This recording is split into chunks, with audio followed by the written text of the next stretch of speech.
Assalamualaikum warahmatullahi wabarakatuh. Kami dari kelompok 4 akan mempresentasikan materi kami yang berjudul menganalisis pentingnya teks akademik dan membangun teks akademik. Sebelumnya, saya ingin mengucapkan terima kasih kepada Profesor Dr. Hajah Hasna Faizah, AR SPD MPUM, selaku dosen pengampu mata kuliah Bahasa Indonesia. Selanjutnya, izinkan kami dari kelompok 4 memperkenalkan diri. Perkenalkan, nama saya Dea Afitri sebagai moderator sekaligus pemateri, dan teman-teman saya Debbie Aulia Pratiwi sebagai pemateri, Dewi Agustin sebagai pemateri, Dara Ramadini Andreska Putri sebagai pemateri. Menganalisis pentingnya teks akademik. Sebelumnya, apa itu teks akademik? Teks akademik atau sering disebut teks karya tulis ilmiah merupakan tulisan yang membahas ilmu pengetahuan yang disusun secara sistematis dengan menggunakan bahasa yang benar. Jenis teks akademik di lingkungan perguruan tinggi salah satunya yaitu buku, proposal, dan artikel. Jika dimasukkan ke dalam konsep genre, keempat teks ini termasuk dalam genre makro dan cabang-cabang lainnya termasuk genre mikro.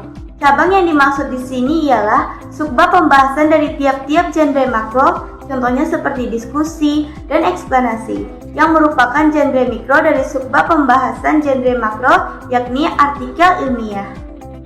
Mengapa teks akademik sangat penting dan diperlukan di perguruan tinggi? Pada saat merancang penelitian atau kegiatan, diperlukan teks yang disebut proposal, penelitian atau proposal kegiatan. Setelah melakukan penelitian atau kegiatan, perlu melaporkannya kepada pihak lain dalam teks yang disebut laporan penelitian atau kegiatan. Demikian pula pada saat menyampaikan pemikiran di forum seminar atau mengomunikasikannya di jurnal, perlu memformulasikannya dalam teks yang disebut artikel ilmiah. 1. Menggali dan mengevaluasi teks akademik. Teks akademik sifatnya sederhana.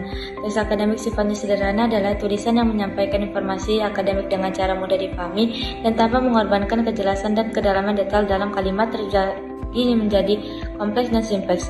Perbedaan keduanya tidak dilihat dari panjang atau pendeknya, tetapi peristiwa yang ada di dalamnya. Yang B. Teks akademik pada informasi.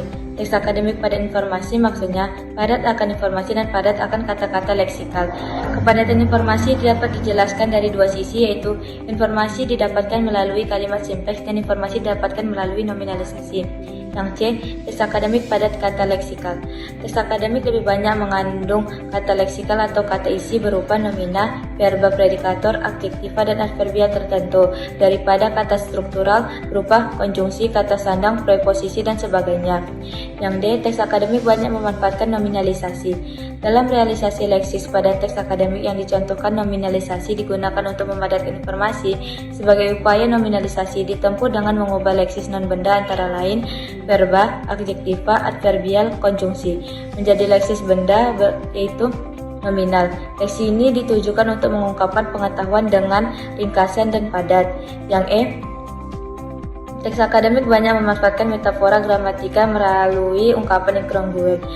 Teks akademik banyak memanfaatkan metafora gramatika dalam ungkapan yang inkongruen. Dari segi tersebut menunjukkan ciri keilmiahan baik secara edisional maupun tekstual. Baik, bagian F adalah teks akademik banyak memanfaatkan istilah teknis. Teknis ini merupakan suatu yang sering digunakan untuk mengaplikasikan nomina atau nominalisasi yang berkaitan dengan penerapannya. Bagian D adalah teks akademik bersifat taksonomi dan abstrak. Taksonomi sendiri yaitu memiliki arti ilmu yang mempelajari identifikasi tata nama dan klasifikasi suatu objek. Teks akademik juga merupakan hasil dari perubahan kejadian sehari-hari sehingga menjadi teori. Oleh karena itu, teks akademik ini juga disebut dengan teks abstrak.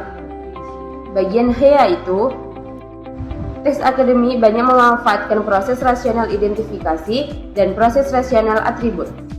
Identifikasi yaitu adalah alat yang baik untuk membuat definisi atau identifikasi. Sedangkan atributif yaitu alat yang baik untuk membuat deskripsi dengan menampilkan sifat, ciri, ataupun keadaan. Bagian I, teks akademik bersifat monologis dengan banyak mendayagunakan kalimat indikatif dan deklaratif. Sifat monologis ini mempunyai arti sesuatu yang dapat menginformasikan dalam suatu arah dan fungsinya sebagai posisi meminta. Bagian J yaitu teks akademik memanfaatkan bentuk pasif untuk menekankan persoalan, bukan pelaku, dan akibatnya teks akademik menjadi objektif dan subjektif. Salah satu ciri teks akademik adalah adanya penggunaan kalimat pasif, tapi tidak semuanya menggunakan kalimat pasif. Dan yang terakhir adalah K, yaitu teks akademik tergolong dalam genre faktual, bukan genre fiksional. Maksudnya adalah teks akademik merupakan teks ilmiah yang penulisannya bukan karena karangan yang sifatnya fiktif atau imajinatif, bukan dibuat-buat. Menyajikan teks akademik dalam berbagai genre mikro. Yang pertama ada ulasan buku. Ulasan buku merupakan teks yang berisi ulasan, penilaian atau review terhadap suatu karya seperti film, drama, atau sebuah buku dengan tujuan memberikan informasi baik berupa penilaian, pertimbangan, hingga kritik terhadap suatu objek yang diulas oleh penulis. Secara umum, buku terbagi menjadi dua, yaitu buku referensi. Buku referensi merupakan suatu tulisan ilmiah dalam bentuk buku yang substansi pembahasannya fokus pada suatu bidang ilmu. Fungsinya sebagai bahan rujukan saat menulis karya ilmiah. Selanjutnya itu ada buku ajar. Buku ajar adalah buku yang digunakan sebagai buku pembelajaran dalam bidang studi tertentu. Fungsinya sebagai pegangan dalam menentukan metode pembelajaran.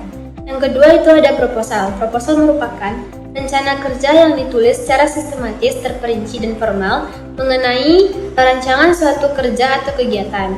Yang ketiga ada laporan.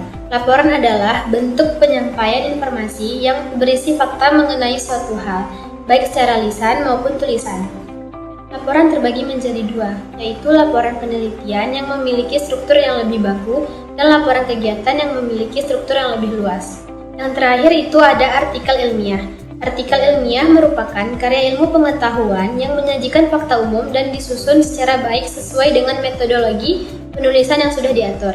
Artikel ilmiah terbagi menjadi dua, yaitu artikel penelitian yang tentunya isinya itu tentang hasil penelitian, dan artikel konseptual adalah tulisan yang membantu pengembangan teori dan menjelaskan masalah-masalah yang terjadi dalam dunia profesi.